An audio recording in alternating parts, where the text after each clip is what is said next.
Here you have Judaism, the first of the religions that was born in the Holy Land, almost non-existent in the Arab countries. You have Christianity that follows Judaism sometime later, almost non-existent in the Arab countries. Now this is the Holy Land, which gave birth to Judaism and Christianity. Then comes Islam. So how is it that the Muslims control almost the entirety of the Middle East? Now it's not just governments or political entities and political parties. You have individuals who lead these efforts, who promote these efforts. We have this guy, Mahmoud Khalil. Now, Mahmoud Khalil came to this country as an immigrant, and he has spent his time here trying to overthrow our country, trying to turn our country against the state of Israel and the Jews, and doing the legwork and the mouthwork of Hamas and all these terrorist-related organizations. We're having a hell of a time deporting this guy. Donald Trump and the Secretary of State, Rubio, have gone through the process to remove him, but we have a radical left-wing federal judge appointed by a Democrat in New York who doesn't want to let him go. And then we have fools telling us that this is free speech. Free speech. We even have people telling us this who claim to represent conservative groups and students. This has nothing to do with free speech. You're an immigrant, you came into the country and you lied about your purposes and intentions, and that is deportable under federal immigration law, which is constitutional. It's that simple.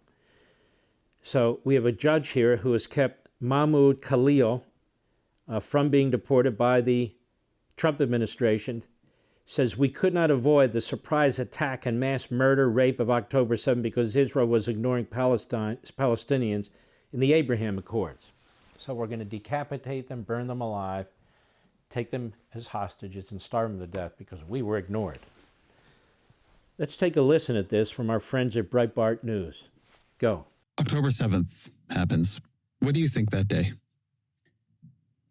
At that day, I was at the cinema with my wife, Noor, here, like in Lincoln Center. And when I left the cinema around like 12:30 a.m., I started to receive all these notifications. And to me, it felt frightening that we had to reach this moment. You know what? I'll bet he was ecstatic. I'll bet he was ecstatic. The Palestinians were cheering. The Arab world was cheering. This guy is a hardcore radical Islamist. He was frightened. He wasn't frightened. I guarantee you he was ecstatic. Go ahead. In the Palestinian struggle. And I remember I didn't sleep for a number of days, and Noor was very worried about like just my health. And it was heavy. Like I still remember, like I was like, this couldn't happen. And what do you mean we had to reach this moment? What moment is this? I was interning at UNRWA at that point, the United Nations Relief and Works Agency at the UN, at their New York office. And as part of my internship, my research and work was focused on... Chris, he hasn't said a word yet, more than halfway in, about the monstrous acts of inhumanity that were unleashed on these people. Most of whom were liberals, by the way. The kids that went to that festival were mostly liberals. They wanted a two-state solution. The kibbutz that were attacked on the border, they employed Palestinians from Gaza. They were friends with Palestinians from Gaza. They believed in a two-state solution too. As I say, they were among the most liberal elements within the Israeli society. But they were slaughtered and brutalized. It didn't matter. Go ahead. Palestine, on the situation in the West Bank and Gaza. And you can see that the situation is not sustainable. You have an Israeli government that's absolutely ignoring Palestinians. So far, here we are. You asked him about October 7th. What were your thoughts? He's attacking Israel. He's talking about the West Bank, which is Judea and Samaria, and so forth and so on. Now, let us be clear. There was never a Palestinian state. There was never a Palestinian homeland. There were never Palestinians. They were Arabs. That name was created in 64, 65 by Arafat, who was an Egyptian Arab, to create the impression that these are Palestinians who are from where? Palestine. but they're not from Palestine. They're not even from the parts of the world that Israel is based on. They came there later. They came out of Jordan. They came out of other parts of the Arab world. These were Arabs, mostly Bedouins. And so you can go back maybe 100, 125 years when some of them were there. But you can go back over 4,000 years and you can see that the Jews were there.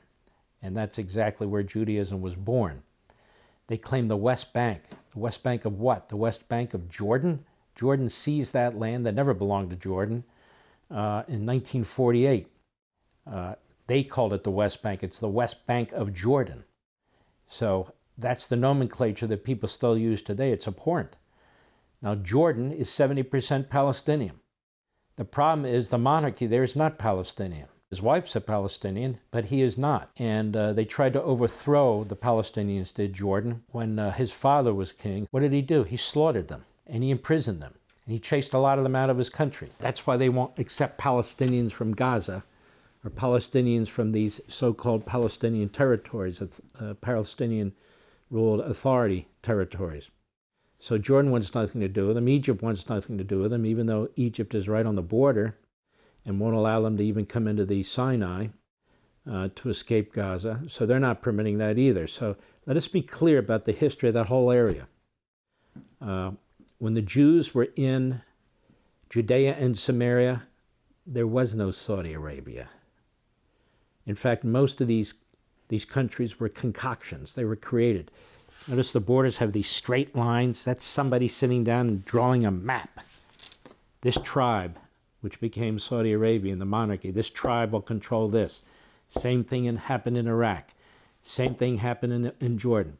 UAE, Bahrain, these are pretend countries. I'm just being honest with you. They were just created out of whole cloth. You can go right through a number of these. But the Palestinian cause was never a cause. Palestinian is a word that has been seized and used to describe Arabs, mostly Bedouins, who settled in that area. You won't find them in the Bible. You won't find them in the Old Testament or the New Testament. Now, conversely, where are all the Jews that were in these Arab countries? Now, the Jewish faith came well before the Muslim faith. The Christian faith came well before the Muslim faith, but after the Jewish faith, obviously. So where are all the Jews? They're almost non-existent. Wow. Where are all the Christians? They're almost non-existent, except in Egypt, where the Coptic Christians are constantly brutalized and killed and discriminated against and so forth and so on. So here you have Judaism, the first of the religions that was born in the Holy Land, almost non-existent in the Arab countries. You have Christianity that follows Judaism sometime later, almost non-existent in the Arab countries. Now, this is the Holy Land, which gave birth to Judaism and Christianity. Then comes Islam. So how is it that the Muslims control almost the entirety of the Middle East? But, they got to have Israel, too. They've got to have the so-called West Bank, this tiny little piece with all these Arab countries around it. You get the point that it really has nothing to do with anything, this so-called two-state solution. And the Palestinians, they had their state, and that apparently was the problem. And just so you folks understand, Gaza is on the Mediterranean Sea. Gaza is a beautiful part, or was, of the Middle East. 2 million people. Small area, but there is several million who once lived on a little island, you may have heard of it, called Hong Kong. That was probably the most prosperous, mile for mile, property society on the face of the earth until the Communist Chinese destroyed it. Okay, Gaza was one of the most beautiful places, right there in the Mediterranean, until Hamas destroyed it. So they had their two states. It's just a lie. They don't want two states. They just want to destroy the state of Israel. And so this guy is a mouthpiece for all of this. Go ahead. They are trying to make that deal with Saudi. Ignoring Palestinians. The West has poured trillions into the Middle East to help the Palestinians. And In fact, several of the Palestinian leaders are billionaires. The leaders of Hamas are billionaires. The leaders of the Palestinian Authority, Abbas as an example, is extraordinarily wealthy. His entire family is wealthy. His friends are all fat. They run these things like the mob. They run the economy like the mob. And they keep refugees purposely, so they can bring the photographers in for the West, for the New York Times, the Washington Post, the BBC. They can bring photographers in to say, look at this over here. They've done this in Gaza too, they did. Look at this over here. Our people are starving. Look what's happening. As the money keeps flowing in from the UN, from the West, and everybody else. Nobody ever asks, where the hell is this money going? Where's it going? So nobody's been ignoring them. It's an amazing thing. We have the Abraham Accords, where Arab countries sat down with the Israelis and they have arrangements and so forth. I don't know how many deals were put on the table with the Palestinians, and thank God they didn't accept any of them. One of them included giving them a substantial percentage of Jerusalem. What a fool some of these people were. Ehud Barak, the biggest of the fools, who's trying to topple Netanyahu for the last 7 years. But go. And just happy about their Abraham Accord without, looking at Palestinians as if Palestinians are not part of the equation. Why? Why do the Palestinians have no part of that equation? Because they're terrorists. They're run by terrorists anyway. And they've taken surveys. If there was an election among all the Palestinians today, you know who would win? Hamas. So the Arab countries really want nothing to do with Hamas and the Palestinians except for Qatar, which uses them for terrorist purposes. Go ahead. And they circumvented the Palestinian question. And it's clear it's becoming more and more violent. It's funny, he was asked about October 7th, and he's never seemed to get there, has he? He's never seemed to get there, has he? Go ahead. By October 6th, over 200 Palestinians were killed by Israeli forces. 200 Palestinians were not killed by Israel on October 6th. What a liar. Nothing was done to the Palestinians on October 6th. This was a plot, a plan that was in the work apparently for well over a year and a half. It had nothing to do with what the Israelis were doing to Palestinians. Go ahead. And settlers, over 40 of them were children. So that's what I mean by unfortunately we couldn't avoid such a moment. See, so October 7th could not be avoided, could not avoid such a moment. Couldn't be avoided, the desecration, the debauchery, the gang rapes, the burning alive, the decapitation. That couldn't be avoided, you see. It was a necessary response, or it was a human response to what was taking place. You understand that? No, of course you don't. And this is the kind of dirtbag that was led into the country, the kind of dirtbag that the Trump administration is trying to remove, given his leadership role in the violent riots, is what they were, that took place in Columbia University. So the day October 7th, he really doesn't discuss, does he? That says a lot. It says a great deal, because he doesn't want to discuss it. For all this and much more, sign up for Levin TV.